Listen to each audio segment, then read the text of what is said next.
नमस्कार दोस्तों।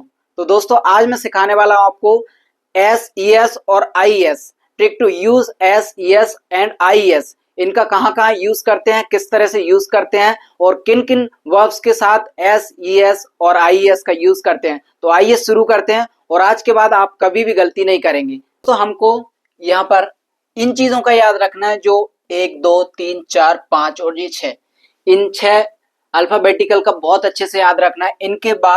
इनके बाद और बाय के बाद इन सब के बाद जो भी हमारे वर्ब्स आएंगे, जो भी हमारे वर्ब होंगे, तो उन वर्ब में हमें यहाँ पर जैसा देख सकते हैं, यहाँ पर कुक है, play, stay, run, set, keep और भी बहुत सारे हैं।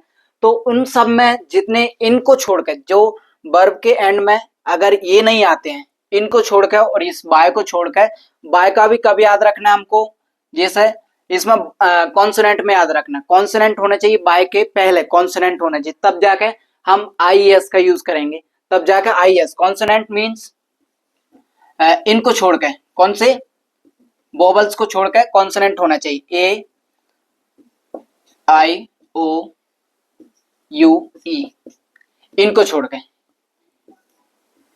छोड़कर अगर यहाँ पर ये इसके सब बाद कॉन्सोनेंट आ रहा है तो इसके बाद हमें आई एस का यूज करना है। तो जितनी सारी वर्ब्स हैं जिनमें ये छोड़ के और इन कॉन्सोनेंट को छोड़ के ये आ रहा है, तो हमको क्या यूज करना है, यहाँ पर केवल एस यूज करना है। क्या, जैसे कुक्स, क्या बन जाएगा, कुक्स। जब बोलते हैं ना कि मैं खाना बनाता हूँ, वो खाना बनाता है, ही कुक्स, वो खाना बनाता है, वो क्रिकेट खेलता है, ही प्लेस क्रिकेट। यहाँ पर क्या हमको सबके साथ में एस यूज करना है, एस।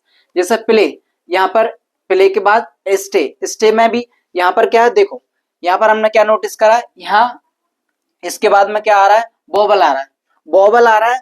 मतलब अगर बॉबल आ रहा है तो हमको बॉबल में ये चीज याद रखना है, यहाँ पर हमको आई एस का यूज नहीं करना। तो यहाँ पर सिंपल उसके अकॉर्डिंग यूज होगा, किसके अकॉर्डिंग, इसके अकॉर्डिंग, इस पूरे फॉर्मूले के अकॉर्डिंग, जो हमारे अल्फाबेटिकल इनके अकॉर्डिंग। तो इनके हिसाब से देखा जाए तो हमारे पास इनमें से कुछ भी नहीं आ रहा है, इनमें से ऐसा कुछ भी नहीं आ रहा, तो हम क्या करेंगे, यूज यहाँ पर सिंपल एस यूज करेंगे। जैसे वो रुकता है, ही स्टेज, वो दौड़ता है, ही रन्स, वो बैठता है, ही सिट्स, वो उठाता है, वो रखता है, ही कीप्स, उठाने को पिकअप्स, ही पिकअप्स। तो इस तरह से ये हुआ। लेकिन अब जब वर्ब के एंड में हमें S, S H, C H, O, X और जेड ये जहां भी मिलेंगे तो हमको क्या यूज करना है, ई एस। जैसे अब ये वॉच है, वॉच को अगर जैसे बोल दें कि वह क्रिकेट खेलता है, सॉरी वो टीवी देखता है, तो क्या बन जाएगा, यहाँ पर ई एस लगा देंगे हम, यहाँ पर वो टीवी देखता है, ही वॉचेस टीवी।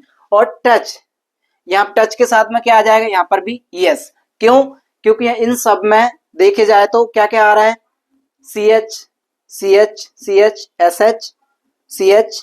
S H. तो इस तरह के जो भी एस एस आता है, ओ आता है, एक्स आता है, जेड आता है, इन सब के साथ में हमको ई एस का यूज करना है। क्या, ई एस का यूज करना है। अब हम इनको यहाँ देखते हैं, यहाँ अगर बाय के बाद में, बाय के पहले क्या आ रहा है, कॉन्सोनेंट आ रहा है, कॉन्सोनेंट ही आना चाहिए, कॉन्सोनेंट आएगा तभी हम आई एस का यूज कर पाएंगे बाय के बाद। यहाँ पर जो बाय है वो चेंज हो जाएगा, किसमें, आई में बदल जाएगा। तो कैसा बन जाएगा, ये क्या बन जाएगा, वरीज, आई एस लगा देंगे हम, आई ई एस, तो क्या बन जाएगा, वरीज। इन सब में से हम क्या हटा देंगे, बाय हटा देंगे, तो क्या बन जाएगा, वरीज, फ्लाइज,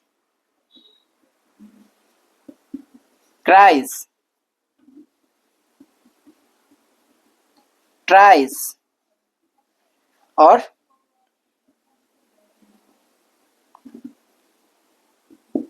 स्टडीज। ये इसका यूज था, बहुत सिंपल है, बस थोड़ा सा हमको बोलते वक्त याद रखना है। बोलते वक्त हम गलतियां नहीं करना चाहिए, बोलते वक्त हमसे गलतियां नहीं होना चाहिए, क्योंकि जब हम बोलते हैं तो अक्सर वही चीजें, ये केवल ये सिंपल ये ज्यादातर याद आता है हमको, एस सिंपल याद आता है एस। तो इस चीज का याद रखना हमको, कहाँ एस यूज करना, कहाँ ई एस यूज करना और कहाँ आई एस यूज करना, ये हमको पता होना चाहिए। ये कब पता होगा? बार बार प्रैक्टिस से। तो शायद आज के बाद कभी भी इस तरह की गलती नहीं होगी। तो मिलते हैं इसी के साथ, तब तक के लिए टेक केयर, बाय बाय।